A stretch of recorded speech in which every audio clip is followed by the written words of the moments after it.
Topic है क्या, banking एवं कराधान, जिसमें हम आज पढ़ने वाले हैं सावधि जमा खाते के बारे में, जो कि आपने पिछले क्लास 9 में पढ़ रखा है। क्या पढ़ रखा है आपने? पढ़ रखा है चक्रवृद्धि ब्याज। क्या पढ़ रखा है? चक्रवृद्धि ब्याज। वो ब्याज जो ब्याज पे भी क्या लेता है? ब्याज लेता है। मूलधन पे तो ब्याज लेता ही लेता है, उसके साथ साथ ब्याज पे ही क्या लेता है? ब्याज लेता है। उसको हम क्या बोलते हैं? चक्रवृद्धि। और कोई सा भी बैंक आज साधारण ब्याज पे काम नहीं करता, वो ब्याज किस पे करता है? चक्रवृद्धि ब्याज के सिस्टम पे काम करता है। समझ में आया?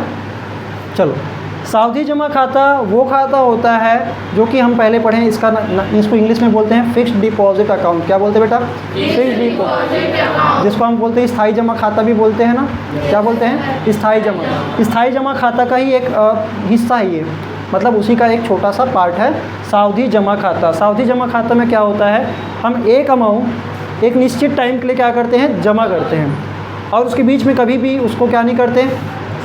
निकालते नहीं हैं। क्या नहीं करते हैं? निकालते नहीं हैं। समझ में आया? उसको हम तो फिक्स डिपॉजिट बोलते हैं, एफडी बोलते हैं। सावधि वाले में क्या होगा कि हम पैसा डालेंगे और कुछ समय के लिए क्या कर देंगे? उसको लॉक करवा देंगे। क्या करवा देंगे? लॉक। क्या लॉक करवाएंगे कि हम बीच में कभी भी पैसा निकालने नहीं आएंगे। मैंने बताया है कि जब भी एफडी में आप फिक्स डिपॉजिट करवाते हो तो इस पर आपको ज़्यादा % से क्या दिया जाता है? बैंक से ब्याज। समझ में आया? क्योंकि बैंक क्या हो जाता है? निश्चिंत हो जाता है कि आप बीच में कभी भी हमारे बीच जो टाइम दिए हो, आप 1 साल के बाद आओगे तो 1 साल के बीच में आप कभी भी पैसा निकालने नहीं आओगे। ऐसा तब करते हैं जब हम क्या करते हैं? हमारे पैसे का उपयोग नहीं रहता है। जैसे मेरे पास मान लीजिए 10,000 पड़ा हुआ है, मुझे लगता है कि ये 10,000 मेरे को साल भर अब इस वाले पैसे की ज़रूरत नहीं है, घर में रखने से अच्छा बैंक में रखूँ। और बैंक में भी कौन से खाते में? स्थायी जमा खाता, जिसमें हम बोल सकते हैं सावधि जमा खाता। कौन से खाता? सावधि जमा खाता। और ऐसे खाते में जब भी आप रखते हो पैसा तो वो एक समय के लिए लॉक करवा देते हो, जिसको हम बोल सकते हैं क्या? जैसे वर्षों की संख्या जनरली बोलते हैं। जैसे मैं यहाँ पे बोलता हूँ बेटा, आपने मान लीजिए 10,000 लगाया। कितना लगाया? 10,000 रुपये आपने लगाए, और आपने बोला कि 2 साल के लिए। कितने साल के लिए? 2 साल। आप यहाँ पे बैंक के पास नहीं आओगे, भटकोगे भी नहीं। आप बैंक के पास 2 साल के लिए भटकोगे भी नहीं। क्या होता है कि आप 1 साल होगा, फिर अगले साल होगा, तो यहाँ पे हम बोल सकते हैं ये 2 साल हो गए हमारे। कितने साल हो गए? 2 साल। ये पहला साल, और ये कौन सा हो गया? प्रथम, और ये पहला और दूसरा। समझ में आया सबको? हमारे पास 2 साल है। जो पैसा हम सबसे पहले लगाते हैं इसको हम क्या बोलते हैं? मूलधन। क्या बोलते हैं? मूलधन बोलते हैं। और इसी मूलधन पे, जिसको हम बोलते हैं प्रिंसिपल बोलते हैं, और इसी मूलधन पे क्या लगाया जाएगा? ब्याज। अगर आपने साल के शुरू में लगा रखा है तो पूरे साल भर का आपको क्या मिलेगा? ब्याज। हमारे क्वेश्चन ऐसे ही रहते हैं। अभी जब हम क्वेश्चन करेंगे तो मान लेंगे कि हमने किसी साल के शुरू होने पे ही हमने क्या लगाया है? पैसा लगाया है। बीच वाले में नहीं बताते। आपका कभी भी ऐसा क्वेश्चन नहीं आएगा कि 5 जून को डाले हैं पैसा, 31 मार्च तक का ब्याज निकालो, ऐसा कभी नहीं आएगा। आपका रहेगा तो आप क्या बोलोगे कि 1 तारीख को डाल रहे हैं और 31 तारीख को साल के आखिरी में निकाल रहे हैं, या तो उसको ये कर रहे हैं, देख रहे हैं। समझ में आया? चलो, ये हो गया हमारे पास। बोला है कि 2 साल, और इसमें एक रहता है ब्याज की दर। क्या रहती है? ब्याज की दर। मैं यहाँ पे बोलता हूँ ब्याज की दर मान लीजिए 12% है। कितना % है? 12%। ये 12% इसलिए लिया है, जैसे हम 12% बोलेंगे तो 10,000 का 12% कितना होता है? तो आप इसके 2 जीरो कम कर देना और 12 को गुना कर देना इससे। 2 जीरो कम करोगे तो क्या होगा? 100 दिख रहा है, तो 12 का गुना 100 से करेंगे तो क्या हो जाएगा? 1200। तो ये 1 साल का ब्याज है। कितने साल का ब्याज है? 1 साल का। तो 1 साल का ब्याज आपने बता दिया कितना निकला? सबको समझ में आया कैसे निकाले? प्रतिशत ऐसे ही निकाला जाता है, 100 से भाग दिया जाता है और उससे जितना % है उससे क्या किया जाता है? गुना किया जाता है। आपने साधारण ब्याज पढ़ा है बेटा, है ना? साधारण ब्याज कैसे निकालते हैं? मूलधन गुना दर गुना समय बटे 100। अभी 1 साल लिए हैं तो समय तो 1 है, तो 1 से गुना करने का कोई मतलब है क्या? नहीं। हमने बोला मूलधन ये है, दर ये है, और गुना 1 करने का कोई मतलब नहीं है, बटे 100। तो 10,000 का 12% क्या हो गया? 10,000 गुना 12% मतलब 12/100 गुना 1 साल। अब 1 को दिखाने की ज़रूरत अभी नहीं है क्योंकि हम सालाना ही लेते हैं। अब यहाँ पे क्या होगा? ये 2 जीरो ऐसे कट जाते हैं और बचे क्या? 100 गुना 12 तो कितना आ गया? 1200। अगले साल के लिए ये बनेगा मिश्र धन। कितना हो जाएगा? साल के आखिरी तारीख को देखोगे तब तो ये 10,000 तो पहले आपने अपने खाते में डाले ही थे, उसके साथ साथ साल के आखिरी में ब्याज जोड़ के कितना बन जाएगा ये, जब आप देखने जाओगे अपने खाते को चेक करोगे तो यहाँ पे आपको मिलेगा 11,200, 10,000 और 1,000, 11,000 और 200। तो साल के आखिरी में आपके खाते में कितने नज़र आ रहे होंगे? 11,200। अब इस 11,200 पे फिर अगले साल क्या दिया जाएगा? ब्याज। कितना परसेंट? 12। तो इसका फिर से एक बार 12% निकालना पड़ेगा। समझ में आया? और ये आप कैसे निकालते हो? ये तो साधारण ब्याज के तरीके से निकाल रहे हो, आप यहाँ पे निकालते हो। फार्मूला आपका सिंपल है। अगर जो आपने नहीं देखा है कि फार्मूला आता कैसे, तो आप मेरे आई बटन में मैं वीडियो का लिंक दे दूँगा, आप वहाँ से देख सकते हैं। और यहाँ पे हम कैसे निकालते हैं? जैसे अमाउंट बराबर principal 1 plus rate divide by 100 into T या एन, जैसे भी आप एन लिखते हैं, कई बच्चे यहाँ पे टी लिखते हैं। ये हमारा क्या है? चक्रवृद्धि ब्याज निकालने का फॉर्मूला है। क्या ये? चक्रवृद्धि ब्याज निकालने का फॉर्मूला, जिसमें डायरेक्टली हम ब्याज नहीं निकालते, हम क्या निकालते हैं? मिश्रधन। क्या निकालते हैं? मिश्रधन। ये है हमारा मिश्रधन, जिसको हम ए से शो करते हैं।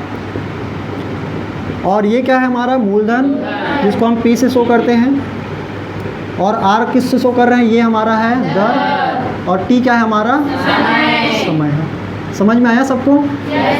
चलो, अब एक ये चीज़ तो आपको समझ में आ गया कि आपने पहले ये फार्मूला यूज़ कर रखा है। इसमें हम क्या निकालते हैं? जैसे इस 10,000 पे अगर मुझे क्या निकालना है? 2 सालों का निकालना है। 10,000 पे क्या निकालना है? 2 साल। तो यहाँ पे मैं मूलधन की जगह क्या रखने वाला हूँ? 10,000। मूलधन की जगह रखूँगा 10,000। चलो, इसको अपन थोड़ी देर के लिए मिटा देते हैं। यहाँ पे हम क्या रखेंगे? फॉर्मूला हमारा है P की जगह मैं क्या रखूँगा बेटा? ये P बराबर हमारा है 10,000। तो 10,000 हो गया। एक धन, दर क्या है हमारा? 12%। 12%। तो मैं यहाँ पे लिखूँगा 12/100%। का मतलब ही होता है बटे 100 करना। तो यहाँ पे हम 12/100 हो गया। और टी की जगह हम क्या लिखेंगे? 2 साल लिए हैं। कितने साल लिए हैं? 2 साल लिए हैं। तो यहाँ पे क्या होता है कि जैसे अभी मैंने देखा, इसको ऐसे समझना, 10,000 मैंने क्या किया था? जमा किया था। एक साल में वो 1,200 रुपया एक्स्ट्रा हुआ था। तो क्या कितना हो गया था? 11,200 हो गया था। अब फिर 11,200 पैसे को क्या करता हूँ? मैं निकालता हूँ, रुपयों के निकालता हूँ, फिर वापस से तुरंत जमा कर देता हूँ। फिर वो अगले 1 साल के लिए क्या हो जाएगा? लॉक। फिर उस अगले 1 साल के लिए कितने पे ब्याज मिलेगा? 11,200 पे मिलेगा। अभी जैसे हमने निकाले थे, कितना आया था? 11,000। 1 साल के बाद कितना हो जाता है वो? 11,200।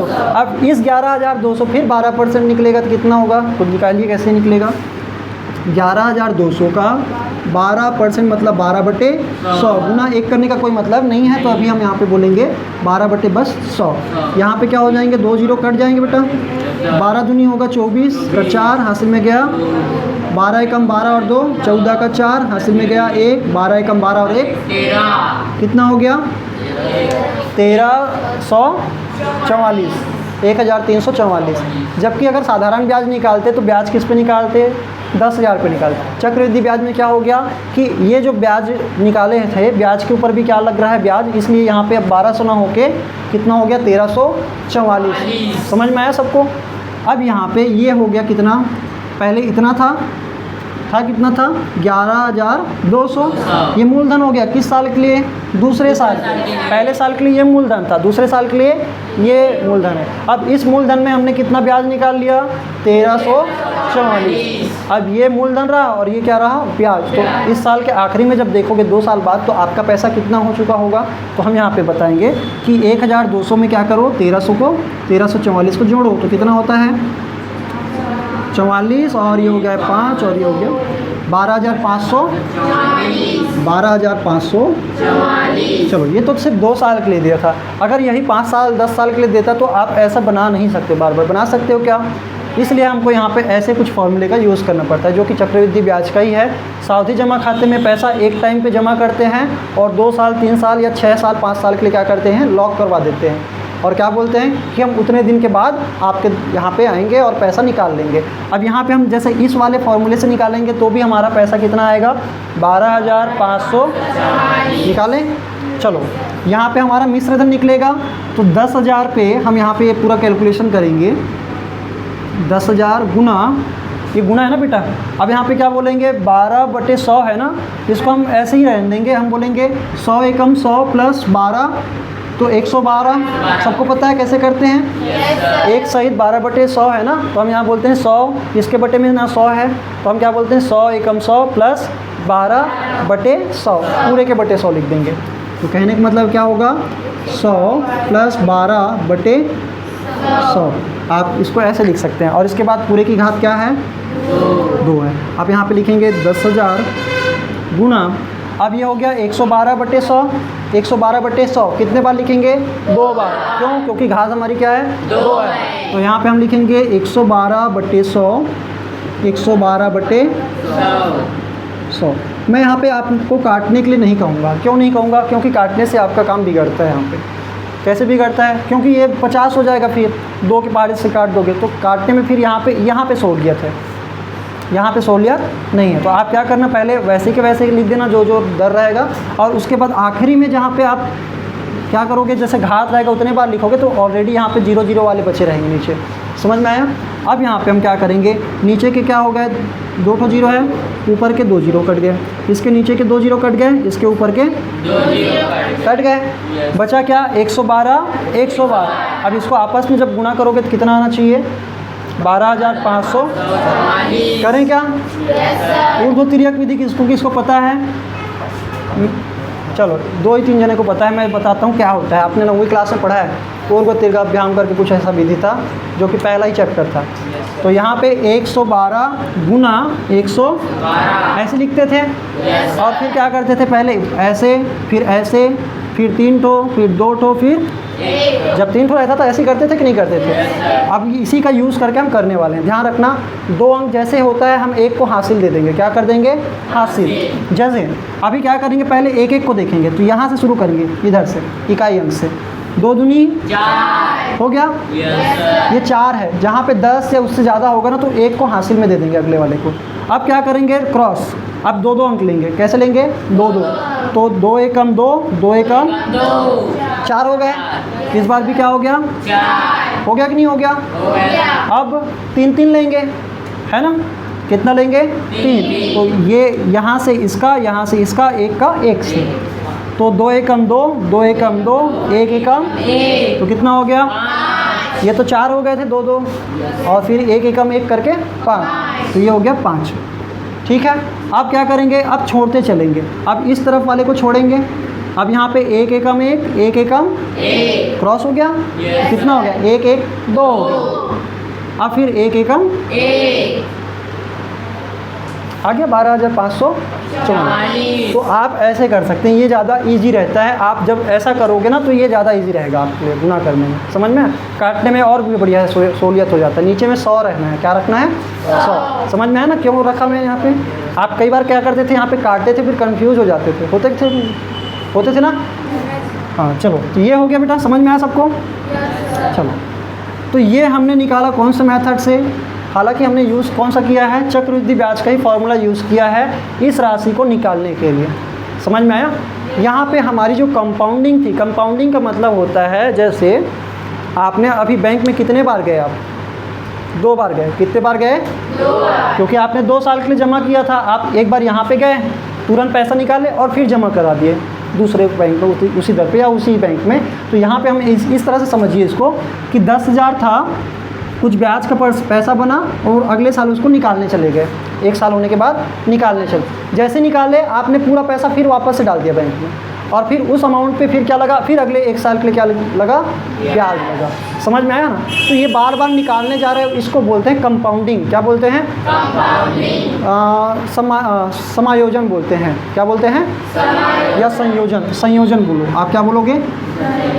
संयोजन। संयोजन मतलब इकट्ठा कब कब होता है, पैसा इकट्ठा कब कब होता है। जैसे कुछ पैसा था, थोड़ा सा कमाए, जुड़ के इतना हो गया, फिर क्या करेंगे, फिर इसमें कुछ कमाओगे, फिर वो इतना हो जाएगा। तो आपने 2 बार किया ना, एक बार यहाँ पे गए और एक बार यहाँ पे पैसा निकालने के लिए गए, तो 2 बार गए आप। कितने बार गए? 2 बार। अब जो पढ़ने वाले 10वीं में वो ये नहीं है, अब आएगा इस वाले का काम, संयोजन वाले का। किसका? संयोजन। अब बोलेंगे कि इसी 10,000 को डाले तो सिर्फ 2 साल के लिए है, लेकिन ना बैंक के मुंह देखने के लिए कितने बार जाएंगे?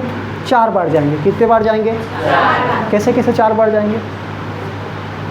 1 साल में 2 बार जाना पड़ेगा, मतलब हमको 6 महीने में जाएंगे। कितने बार जाएंगे? 6 महीने। तो वो बोलता है कि ये जो हमने 2 साल दिए हैं, इस 2 साल में हम कितने बार जाएंगे? 4 बार।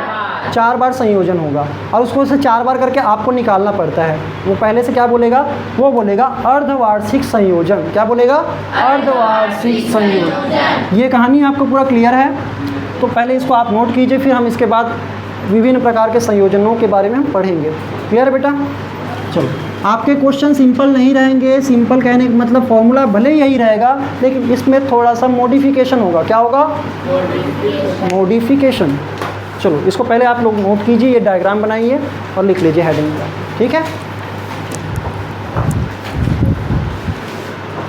क्योंकि आप चुन्नू मुन्नू नहीं रहे, है ना? अब देखो, हमारे पास क्वेश्चन वही है, बस इसको 2 तरीके से पूछता है। पहला बोलेंगे अर्धवार्षिक संयोजन। क्या बोलेंगे? अर्धवार्षिक संयोजन। और दूसरा ये बोलते हैं तिमाही संयोजन। क्या बोलेंगे? तिमाही संयोजन। ज़्यादातर वही होता है, लेकिन आपके मैक्सिमम जो क्वेश्चन है वो अर्धवार्षिक संयोजन के बारे में बात करता है।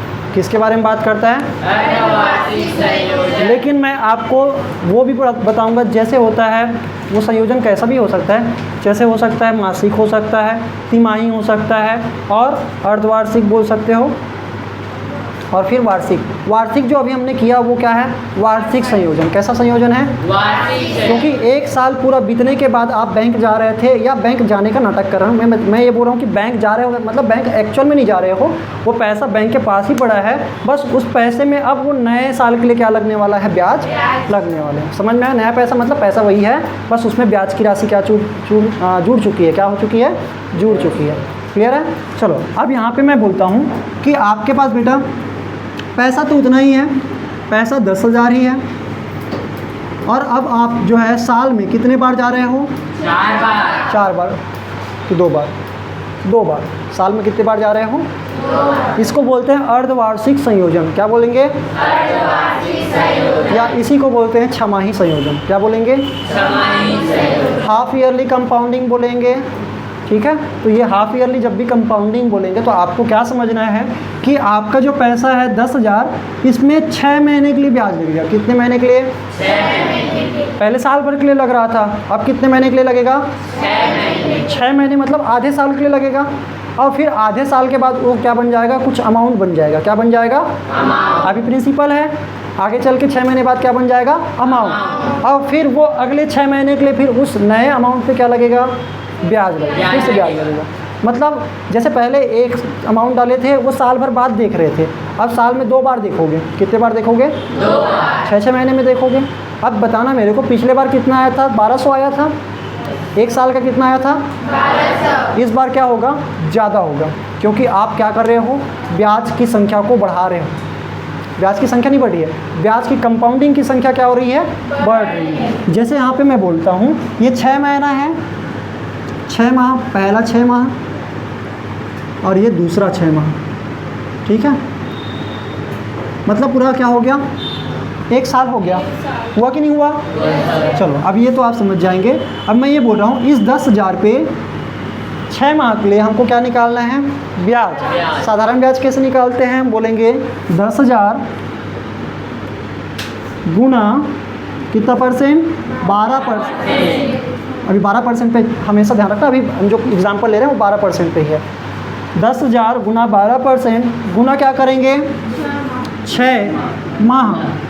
6 माह अगर सिर्फ ऐसा लिख दोगे ना 6, इसका मतलब हो गया 6 साल।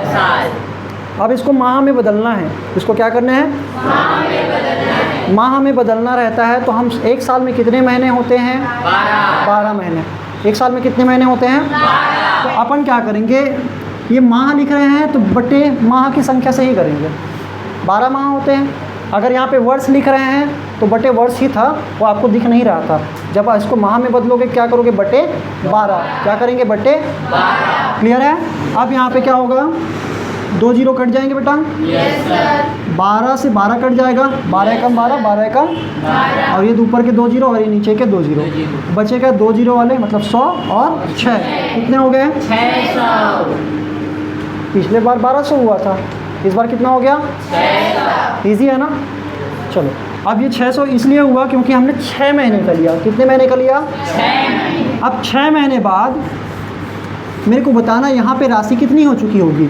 10,600। 10,600। अब ये अगले 6 महीने के लिए इस 10,000 पे ब्याज नहीं लगेगा, क्योंकि आप 6 महीने के 6 महीने क्या कर रहे हो? कंपाउंडिंग कर रहे हो, यानी कि संयोजन कर रहे हो। तो आप क्या बोलोगे? 10,600 पे अगले 6 महीने के लिए क्या लगेगा? ब्याज। अब बताओ कैसे लगेगा? तो 10,600 गुना 12% है ना, बटे 100, और गुना क्या करेंगे? 6 बटे। समझ में आया ना? ये अगले 6 महीने के लिए बात चल रही है। अब यहाँ पे फिर वही काटापीटी करेंगे। 12 से 12 कट गए, ये दोनों जीरो ऊपर के, नीचे के दोनों जीरो कट गए। समझ में आया? ये ऊपर इसलिए बोल रहा हूँ क्योंकि इसके बटे कुछ नहीं, मतलब 1 माना जाता है। समझ में आया बेटा? अब यहाँ पे बचे क्या? 106 गुना 6। 100 से करोगे तो 600 होता है, 6 एक्स्ट्रा है तो 6 छके 36। क्या हो गया? 636। ये आ गया 600। 6 छके 36 का 6 हासिल में गया 3, 6 शून्य 0 और 3 और 6 एकम 6। कायदे से आता कितना? 600 आता। लेकिन यहाँ पे इस ब्याज के चक्कर में 600 का ब्याज है ना, इस 600 के ब्याज पे भी क्या लग गया? ब्याज। निकाल के देख लो। 600 का 12% 6 महीने के लिए, 6 महीने के लिए कैसे निकालना? 10,000 पे निकालते तो 600 आता, लेकिन इस 600 पे अगर ब्याज निकालोगे 36 रुपये आएगा। क्या आएगा? 0 0 कटेंगे, 12 से 12 कटेंगे, 6 छके 36। इसी चक्कर में ना यहाँ पे 600 ना आके कितना आ गया? 636। समझ में आया ना?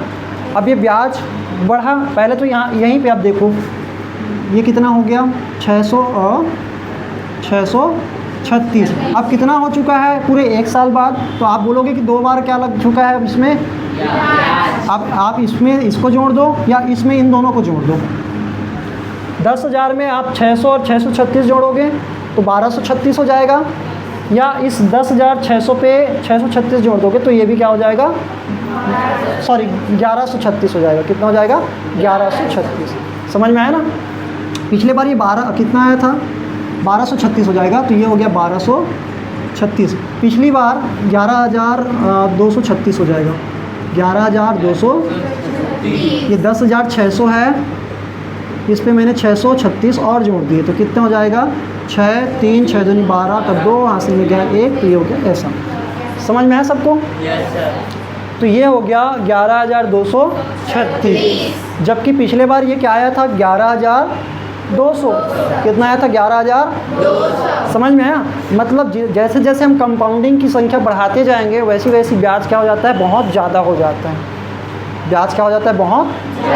समझ में आ रहा है? अगर यही मैं तिमाही निकालता तो ये एक ही साल में इससे ज़्यादा अमाउंट निकल के आता। अगर ये मासिक निकालता तो इससे और ज़्यादा आता। समझ में आया? क्लियर सबको?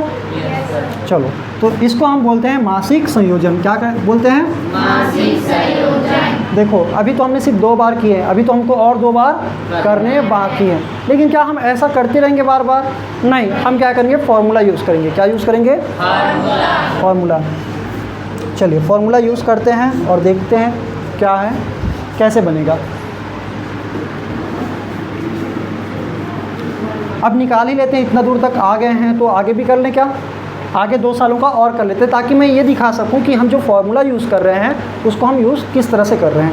अभी यहाँ पे अब इस 11,236 पे हम क्या करेंगे? फिर अगले 6 महीने के लिए ब्याज निकालेंगे। कितना परसेंट से? 12%। तो फटाफट निकालेंगे 11,236। आप घर में जाके कर लेना, मैं यहाँ पे कैलकुलेटर यूज़ करूँगा, ठीक है। गुना 12/100 गुना कितना? 6/12।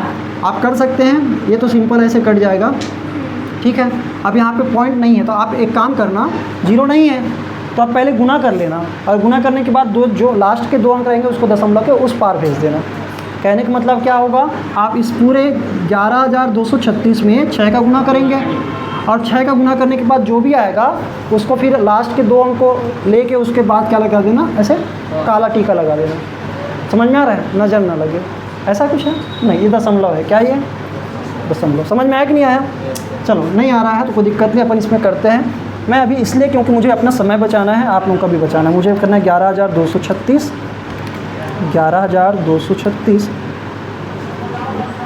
इंटू 6%, तो क्या हो जाता है बेटा? 674 कितना आ गया 674.16 ऐसा कुछ आया है। ठीक है, कितना आया है 674 और 0.16 ऐसा कुछ आया है। इसको अभी आप साइड में रखना, पॉइंट के 16 और आया है। ठीक है, समझ में आया सबको? अभी नहीं आया होगा कैलकुलेशन गोली मारना। मैं ये बोल रहा हूँ कि इतने पे अगर ब्याज निकालोगे कितना परसेंट, 12%, 6%, तो 6 मार्क लिए तो कितना आएगा 674 रुपये आएगा। कितना आएगा 674। अब इस 674 में अब बताओ देखो पहले 600 था, फिर 636 हुआ, फिर कितना हो रहा है 74। बढ़ते क्रम में है। क्यों बढ़ते क्रम में? क्योंकि हर बार ब्याज जुड़ते के साथ साथ उस ब्याज पे भी क्या लग रहा है, ब्याज लग रहा है। अब इसको आप इसमें ऐड करोगे कितना, प्लस ये हो जाता है 11,910। कितना आ जाता है 11,910। तो ये आ गया 11,910। अब इस 11,910 पे क्या लगाएंगे, अगले 6 महीने के लिए ब्याज लगाएंगे। तो मैं यहाँ पे निकाल देता हूँ परसेंट। तो ये हो जाता है 714 रुपया। कितना हो रहा है बेटा 714 रुपये। ठीक है, मैं दोबारा से एक बार चेक कर लेता हूँ। 11,910 का अगर हम क्या करते हैं 12% डिवाइड 2 तो ये आ रहा है 714। ठीक है, 714 और दशमलव के बाद आ रहा है 6। क्या आ रहा है दशमलव के बाद 6। क्लियर है? अब इसको आप जोड़ेंगे तो क्या होगा, तो यहाँ पे हम जोड़ देते हैं। तो 11,910 तो ये हो जाता है 12,624। 12,624 मुझे इस अमाउंट पे आपको पहुँचाना है। लेकिन ऐसा नहीं, अपने को फॉर्मूले के तरीके से पहुँचना है। कैसे तरीके से पहुँचना है, फॉर्मूले के तरीके। देखना इस बार क्या हो रहा है, क्या हो रहा है, क्या हो रहा है, क्या हो रहा है, देखते हैं। हमारा फार्मूला कैसे अब चेंज हो जाएगा, मॉडिफाई कैसे कर रहे हैं। हमारा फार्मूला क्या होता है, A बराबर P1 + R डिवाइड बाई 100 पूरे की पावर में T। ऐसा लिखते हैं, कई बार N भी लिखते हैं, नंबर ऑफ कंपाउंडिंग। तो यहाँ पे अब P तो वही 6, R और T में हमको बदलाव करना है। किसमें, R और T में। मेरे को ये बताओ टाइम कितना बार हो गया, कंपाउंडिंग कितने बार हुआ, कितने बार हो गया, पहले कितने बार था, 2। वो कितना गया, मतलब 2 का गुना हुआ है। क्या हुआ है, 2 का गुना हुआ है। सबको समझ में आ रहा है क्या हुआ है?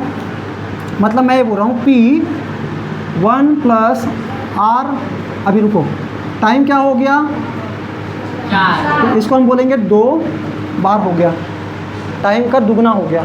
हमने 2 साल लिए, 2 वर्ष का क्या करेंगे 2 गुना, तो कितने बार हो जाएगा कंपाउंडिंग, 4 बार। समझ में आया सबको? चलो इसको हम करते हैं क्या, 4। कितने बार, 4 बार। दर का अगर हमने टाइम को डबल किया है तो दर को करेंगे आधा। दर को क्या करेंगे, आधा। अगर हम टाइम का डबल कर रहे हैं तो रेट को क्या करेंगे, हाफ। क्या करेंगे, रेट को हाफ। तो आर क्या है हमारा 12, इसका हम क्या करेंगे हाफ। ये 12 है, 12 का आधा कितना होता है 6। समझ आया सबको? Yes sir. बटे 100। बस अब यहाँ पे मुझे लिखना था कितना, 10,000। अब करके देखना, वही अमाउंट पे हम पहुँच जाएंगे। कैसे पहुँचेंगे, ये 10,000 है, गुना पॉइंट में आएगा, लेकिन मैंने यहाँ पे कुछ पॉइंट हटा रखे हैं ना, पॉइंट हटा रखे हैं। चलो 10,000 है और इस पर आप बोलोगे 100 एकम 100 + 6 मतलब 106 बटे 100। 106 बटे कितने बार, तो हम लिख देंगे 106 बटे 106 बटे, देख रहे हो नोट कितना लंबा हो रहा है, 106 बटे 100। सब क्लियर है कैसे किया हमने? Yes sir. 4 बार है इसलिए मैंने क्या कर दिया, 4 बार इसको गुणा के रूप में लिख दिया। समझ में आया? अब हमको क्या करना है, यहाँ के 2 जीरो कट जाएंगे बेटा, और यहाँ के 2 जीरो काटेंगे, यहाँ के 2 जीरो कट गए, यहाँ के 2 जीरो कट गए, नीचे में 4 जीरो बच गए, ऊपर में अभी नंबर है, कहीं पे भी जीरो काटने लायक अब नहीं रहा। अपन इसका काम बाद में करेंगे, नीचे वाले का। हम क्या करेंगे, पहले इनको आपस में मल्टीप्लाई करेंगे। क्या करेंगे, बहुत बड़ा सा नंबर निकल के आएगा, निकल के आएगा, तो इसको हम क्या करेंगे, आपस में मल्टीप्लाई करेंगे। आप लोग मल्टीप्लाई कीजिए और मेरे को आंसर बताइए। टाइम आपके पास स्टार्ट होता है, जल्दी से आप मल्टीप्लाई कीजिए। अब मेरे को बताइए इसका आंसर क्या आता है। इसका हमने निकाल रखा है, क्या निकाल लोगे, उर्दू तिर्यक विधि से निकाले क्या एक बार और? निकालें? चलो थोड़ा सा प्रैक्टिस इन दोनों का पहले निकालते हैं, फिर इन दोनों का निकालेंगे, दो का निकालेंगे। कैसे करके निकालेंगे? अगर इन दोनों का निकाल लें तो वही तो इनका भी होगा ना। समझ में आया कि नहीं आया? चलो इन दोनों का निकालते हैं। क्या होगा? 106 और नीचे में जस्ट लिख देंगे 106। पहले क्या करेंगे? ऐसा होगा। समझ में आ रहा है सबको? पहले एक एक को देखेंगे, फिर दो को देखेंगे, फिर तीन को देखेंगे और फिर पीछे वाले को छोड़ते जाएंगे, मतलब इधर वाले को। चलो 6 कितना हो गया? 6 छक्के बोलेंगे, 6 12 नहीं, 6 छक्के 36 का। मैं उस टाइम पे 4 आ रहा था ना, तो 36 नहीं आ रहा था, ऐसा छोटा नंबर आ रहा था 1 अंक वाला। अब 2 अंक वाला जैसे ही आया तो उसको 1 को क्या कर देंगे? हासिल। ध्यान रखना 6 छक्के 36, हासिल में क्या चला गया? 3। अब क्या करेंगे? इनको ऐसे गुना करेंगे, 6 शून्य 0, 6 शून्य 0 और जोड़ देंगे कितना? 3। बाकी तो दोनों शून्य हो चुके हैं, बचा क्या? 3। सबको समझ में आया? Yes sir. अब क्या करेंगे? 3 लेंगे, 1 का 6 से, 6 का 1 से, 0 का 0 से, 6 कम 6, 6 कम 6 और 0 0 हो गया। तो 6 और 6 जोड़ेंगे कितना हो जाएगा? 1 कम करके 12। तो 12 का क्या रखेंगे? 2। हासिल में क्या करेंगे? 1। ठीक है। अब हमने 3 ले लिए, अब क्या करेंगे? इधर का 6 छोड़ देंगे, 1 का 0 से गुना, 0 का 1 से गुना, 0 होगा सारा कुछ। हासिल में कितना बचा है? 1। 0 में फिर 1 जोड़ेंगे तो 1 आएगा। अब हमने 2 ले लिए थे, अब लेंगे 1 1 कम 1। ये आ गया 11,236। हो, अब इस 11,236 का, इस 11,236 का फिर 11,236 से क्या करना है? गुणा करना है। एक ही लाइन में कर पाएंगे? है अपनी औकात? करके देखें। चलो मैं ट्राई कर रहा हूँ, आप लोग भी अपने से ट्राई करना। 11,236। मेरे को ये बताओ, जब ये 3 ठो था तो हाईएस्ट कितना गया था? 3 क्रॉस गया था। हाईएस्ट कितने क्रॉस गए थे? 3 गए थे कि नहीं गए थे? इस बार कितना जाएगा? देखो सबसे पहले 1 जाएगा, 2 जाएगा, 5 जने ना, फिर 3 जाएगा, फिर 4 जाएगा, ऐसे, फिर 5 जाएगा। बहुत ख़तरनाक होगा रे, है कि नहीं? ऐसे कुछ होगा, 5 जाएगा और फिर 4 जाएगा, ऐसे होगा। आप एक काम करो, ये पेचीदा हो गया, आप ऐसा ना करके आप पहले जैसे करते थे वैसे ही कर लो। जो लिखते थे ना, कैसे लिखते थे? हाँ वैसे ही कर लो। तो इसको मैं जस्ट ऐसे लिख देता हूँ, 11,236। शायद तक ये आपके लिए ज़्यादा सुविधाजनक होगा, क्योंकि आप कंफ्यूज हो जाओगे। इसको आपको क्या करना है? 11,236 को 2 बार मल्टीप्लाई करना है, क्योंकि हमने इन दोनों का आंसर निकाला 11,236, तो इन दोनों का भी क्या निकालना पड़ेगा? 11,236। 2 बार हो गया ना। अब इन दोनों को क्या कीजिए आप लोग? मल्टीप्लाई कीजिए।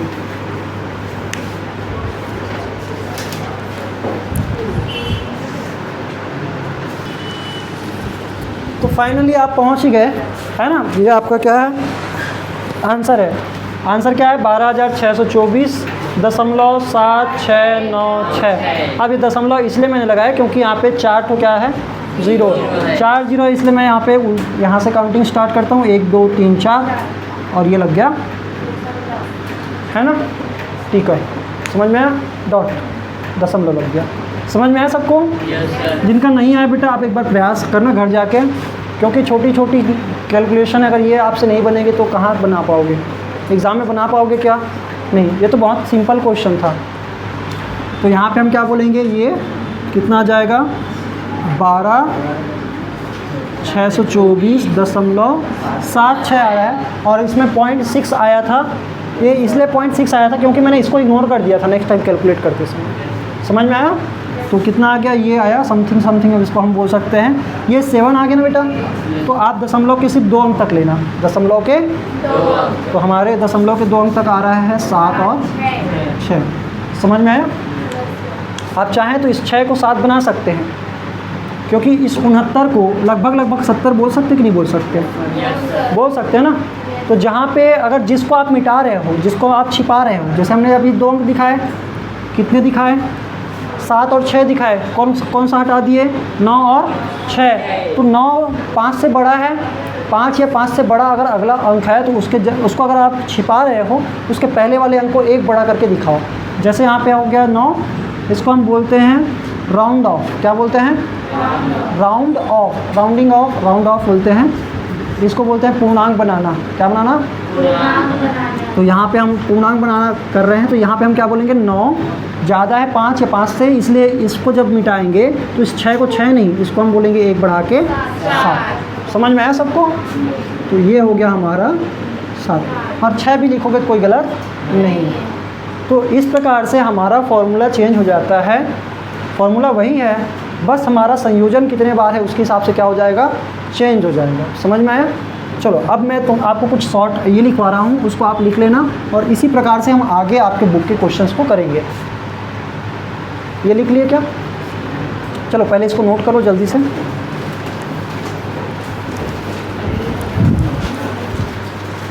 संक्षिप्त सारांश, ठीक है।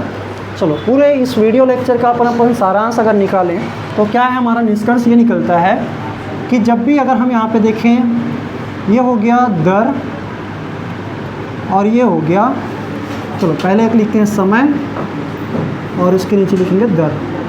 यहाँ पे हम कुछ इस प्रकार से टेबल में बनाते हैं, ठीक है। ये हो गया वार्षिक संयोजन। कैसा संयोजन? वार्षिक संयोजन। एग्जाम्पल को भी लिखते चलेंगे तो ज़्यादा आपको अच्छे से समझ में आ जाएगा। ये हो गया वार्षिक, और फिर अर्धवार्षिक। अभी हमने एग्जाम्पल कौन कौन से देखे? वार्षिक और अर्धवार्षिक। हो सकता है तिमाही। तिमाही मतलब 3 महीनों का समूह। तिमाही मतलब 3 महीनों का समूह। और क्या बोलेंगे?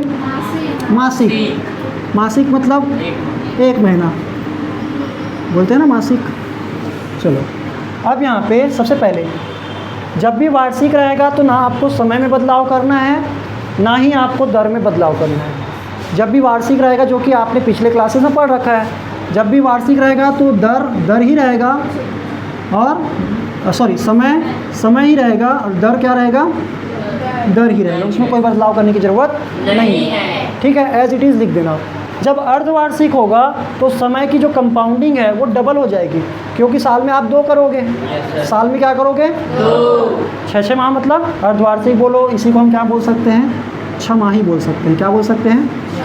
Half yearly, annually, half yearly, और इसको बोलते हैं क्वार्टरली, और इसको बोलते हैं मंथली। क्या बोलते हैं? मंथली। तो यहाँ पे हम क्या बोलेंगे? अर्धवार्षिक में आपका टाइम आधा हो जाता है, मतलब कंपाउंडिंग कितनी हो जाएगी? 2। डबल हो जाएगी ना। आपका साल 2 भागों में बढ़ गया, 1 साल 2 हो गया, 2 साल 4 हो गए, है ना। तो हम यहाँ पे क्या बोल रहे हैं? जस्ट टाइम का डबल हो जाता है। क्या हो जाता है?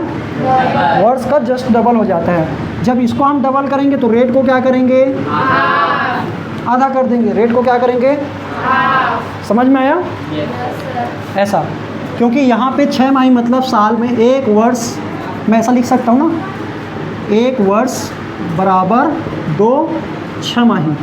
1 वर्ष बराबर 2 छमाही, इसलिए हम ऐसा कर रहे हैं। अब यहाँ पे अगर तिमाही की बात करें, किसकी? तिमाही। तिमाही मतलब 3 महीने का समूह। साल में 12 महीने होते हैं, तो 3-3 का अगर समूह बनाते जाओगे, जैसे बोलते हैं ना 4 ऋतुएँ होती है, 3-3 महीने की होती है, ऐसा जानते हो कि नहीं जानते? 3 महीने की गर्मी, 3 महीने की बरसात, 3 महीने का ये, 3 महीने का वो, ऐसा करके, बसंत, ऐसा करके। तो यहाँ पे हम 3 महीने में बोलें तो 4 बार आता है। कितने बार आता है? 4 बार। तो हम क्या बोलेंगे? 1 वर्ष में कितने बार? 4 बार तिमाही आता है। इसलिए जब भी तिमाही संयोजन की बात करेंगे तो यहाँ पे टाइम का जो वर्ष दिया रहेगा उसको हम कैसे कैलकुलेट करेंगे? कितने बार कंपाउंडिंग संयोजन बोलेंगे? 4 बार। तो गुना क्या करेंगे? 4 से, और भाग किससे देंगे? रेट को 4 से। समझ में आया कि नहीं आया? और यहाँ पे हम क्या बोलेंगे? मासिक अगर है, अगर मासिक है तो क्या बोलेंगे? 12। हाँ है ना, अगर मासिक है तो 12 होते हैं, मतलब 1 वर्ष बराबर 12 बार माह आते हैं, है ना। तो हम यहाँ पे 12 से गुना करेंगे टाइम, तो 12 से, और 12 से भाग। दर को क्या करेंगे? 12 से भाग। सबको समझ में आया? कर लेंगे। अभी एग्जाम्पल तो आपने लिखा ही था, इसमें दर था 12%, इसमें क्या हो गया था? अगर ये दर क्या है? 12% है, 12%, 6%, यहाँ पे क्या हो जाएगा? 3%, यहाँ पे 1%, है ना। समझ में आ गया सबको? चलो तो ये चीज़ें आपको ध्यान में रखनी बेटा, इसको आप नोट करिए और कल से हम इसके क्वेश्चंस को बनाएंगे। ओके, तो मिलते हैं नेक्स्ट वीडियो में, तब तक के लिए बहुत बहुत